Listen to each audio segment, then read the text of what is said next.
1966. NASA is 5 years into its third human spaceflight program. Project Apollo is dedicated to landing human beings on the moon and bringing them safely back to Earth. In March, NASA announces the crew of the program's first mission. Astronauts Roger Chaffee and Ed White will be led by the most experienced astronaut in America, Gus Grissom. The three-man crew will be the first to test Apollo's brand new command module in low Earth orbit. Being chosen for the crew of Apollo 1 was a prestigious assignment because this was the mission that was launching the lunar landing program. This was the first step in NASA's final push to the moon. The launch is planned for September, but as the date approaches, the newly designed command module isn't ready. It seemed like every time one problem was solved, a new one popped up. Basically, anything that could be a problem became a problem. One of the capsule's biggest changes is the hatch. It's been redesigned after Gus Grissom's near disaster in Mercury Redstone 4, giving it 3 layers of protection to prevent it from opening accidentally. There were 2 hatches that made a pressure seal within the spacecraft itself, and then a 3rd hatch over the boost protective cover. January 27th, 1967. White, Chaffee, and Grissom report for an exercise called a plugs-out test, making sure all of the command module systems are ready for the upcoming launch.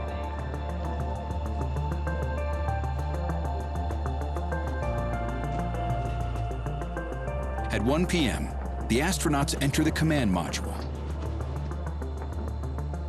Inside, they have just over 200 cubic feet. The close-knit crew has been training hard for months on little sleep. Today, they're frustrated and irritable.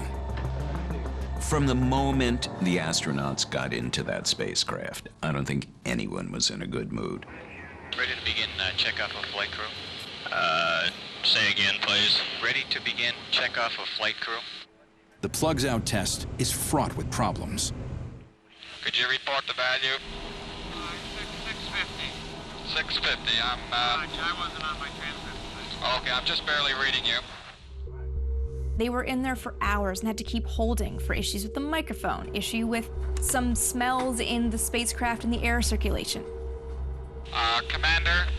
Go ahead. Could you slide down a little in your couch? We're not able to see you on the faceplate. Down all the way. There seemed to be so many things stopping them from just finishing this test. Now we gotta get the moon. We can't talk between 2 or 3 buildings. Nearly 5 hours after the astronauts enter the capsule, the test is almost ready to start. ECS tech, will you take a last look around the interior of the capsule and then secure the test capsule hatch? Roger.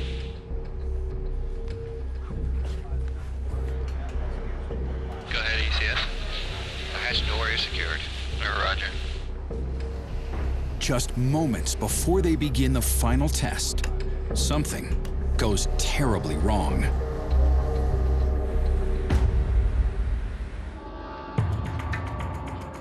At Cape Kennedy's Launch Pad 34, astronauts Gus Grissom, Ed White, and Roger Chaffee are testing the new Apollo 1 command module when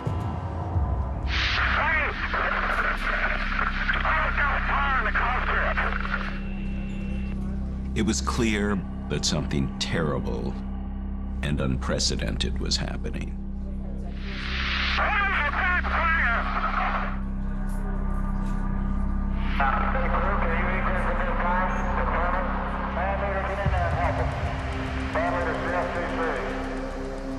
Inside the spacecraft, one of the astronauts sees a spark of a fire.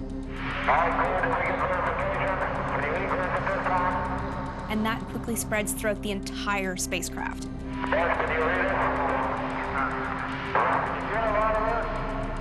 The crews that try to get to the spacecraft to free the astronauts can't get near enough because the heat is so intense. 5 minutes after the fire starts, the launch team finally opens the capsule. It's obvious that the crew has not survived.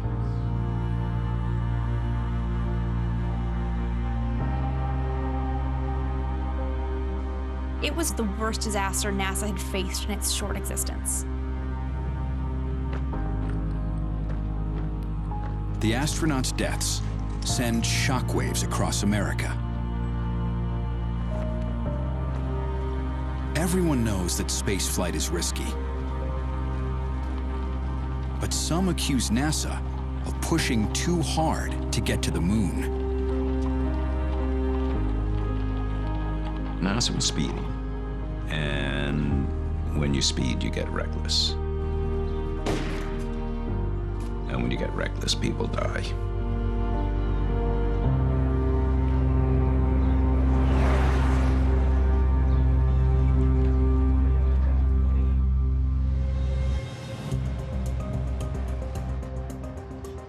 NASA quickly convenes a review board to report on the tragedy. Technicians work around the clock, looking at each and every part of the command module.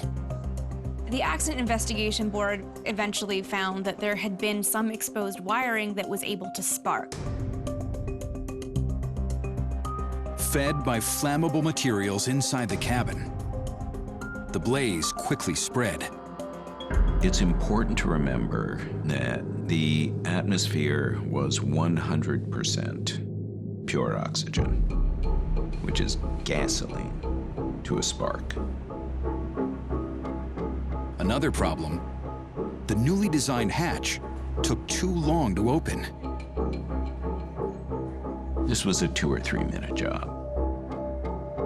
It made sense in terms of strength, the integrity of the hatch.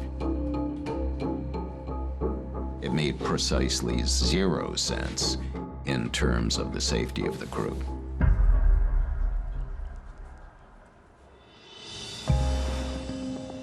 The U.S. Senate conducts its own investigation. It publishes a memo calling NASA's failure an unquestionably serious dereliction. It had done the same test for every Mercury and Gemini mission leading up to Apollo 1. Astronaut Frank Borman said that the real cause of the fire was a lack of imagination. No one at NASA imagined that this kind of thing could go so badly wrong. NASA puts human spaceflight on hold for 20 months, while they make thousands of changes to the spacecraft's design. After the Apollo 1 fire, NASA had every contractor and subcontractor look closely at everything it was putting inside its spacecraft, basically erasing any potential for a similar problem to happen again. They replaced the nylon in the capsule with fabric that won't catch fire, and rework the hatch to let the crew escape in under 10 seconds. NASA, throughout its history, has an excellent record of learning from mistakes, so that the next time they go up, they're going to be safer than they were before.